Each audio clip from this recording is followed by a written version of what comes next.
ઈ તોરણિયા ધામની અંદર જ્યાં 12 બીજના ધણીના બહેણા હોય, જેના 52 ગજના લીલા નેજા લહેરાતા હોય અને એ નેજા હેઠળ મંડળ હાલતું હોય, ત્યારે એવા 12 બીજના ધણીને અહીંથી યાદ કરો. કારણ કે નેજાને ખાલી અડાઈ જાય, નેજાના ખાલી દર્શન થઈ જાય તો પણ આપણે પાવન થઈ જાય, એવો નેજાનો મહિમા હોય. ત્યારે એવા 12 બીજના ધણીને અહીંથી યાદ કરી. પણ કેવી રીતે?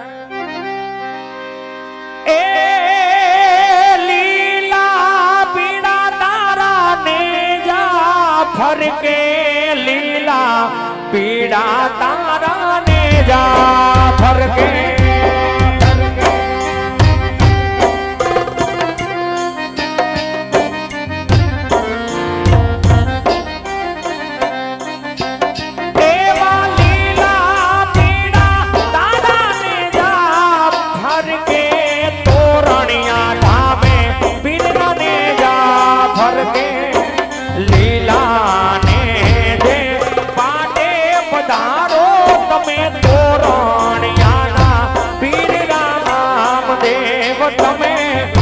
લીલાને જે પાટે પધારો મારા તોરણ